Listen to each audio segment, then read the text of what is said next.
We've all had times in our lives that have been challenging and left us wondering, where is God at in all of this? Maybe we've even felt abandoned or forgotten. In Jeremiah 29:11, Jeremiah leaves a promise from God with the Israelites that have just been carried away into exile by the Babylonians. Now imagine, you've just been exiled and feeling forgotten and alone.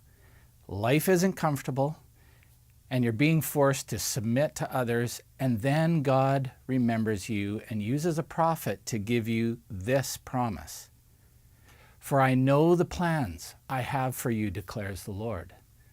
Plans to prosper you and not to harm you. Plans to give you hope and a future. Now, if I was one of the Israelites, the sarcastic part of me would want to say, really? Now is when you say you have a plan for me? Because this plan of yours isn't looking too great as they're carried off into exile. The reality is, however, that the Israelites were not in a good place spiritually, and this is why God allowed them to be exiled. And he was using this time to get their attention and move them toward obedience to his ways, because he had a greater plan for them.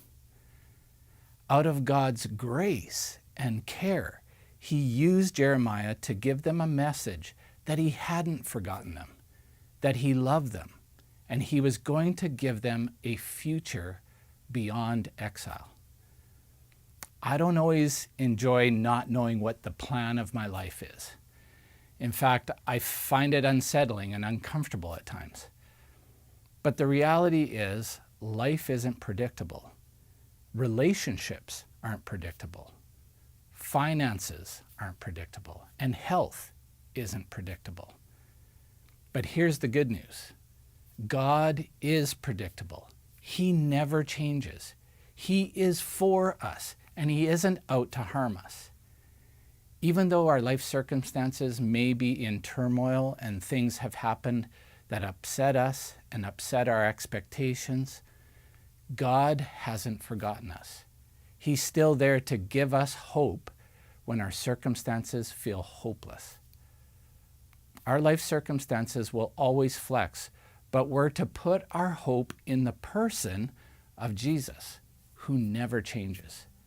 And I pray that today you'll experience his special care and peace in whatever circumstance you face.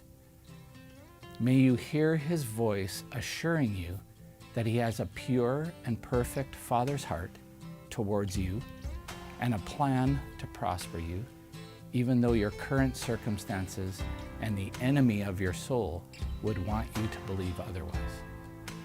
God bless you today.